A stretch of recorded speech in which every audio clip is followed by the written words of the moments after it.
Okay, so this is the second application of derivatives unit, and in this unit we're going to be talking about more graphic applications, not simply story problems like we did in the last unit with rates. This unit is more focused around the graphic aspect of it and how you can find things that before you would need a calculator to do. So I wrote on here an equation of a line, f of x equals 1/5 x to the fifth plus 3/4 x to the fourth minus 3x cubed minus 27 over 2x squared plus 5. And the goal of this is we want to find the locations of x where the minimums and maximums are. Well, let's start off by drawing any other line. This doesn't represent this, it's just any line. I think we can agree that the minimum is right here and the maximum is right here. And of course, graphs can have more than one minimum and maximum, but those are the minimums and maximums for this curve. The one thing that a minimum and a maximum has in common, if you can notice, is that the slope is 0 at the minimum and maximum. So I think now that you can probably guess how we're going to solve this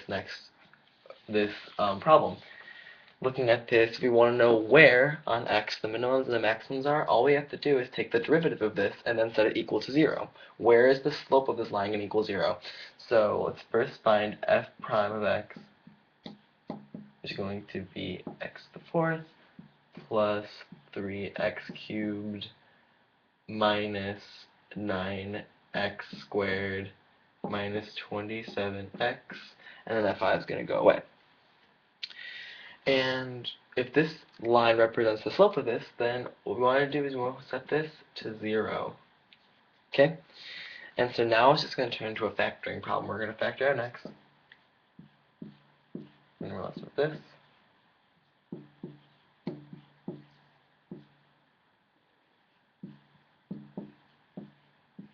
And then we're going to do that thing that we did in the past where you factor out like terms. So you would get x squared, x plus 3, minus 9x plus 3,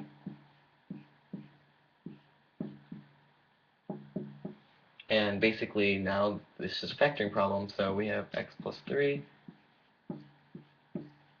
x squared minus 9. And we know that x equals 0, negative 3, and then plus or minus 3. However, because 3 is already one of the ones we wrote down, it would just be positive 3. So, therefore, on this line, this is where the minimums and the maximums are. And now, in the next video, I believe it's the next video, I'm going to teach you how you know if it is a minimum or if it's a maximum.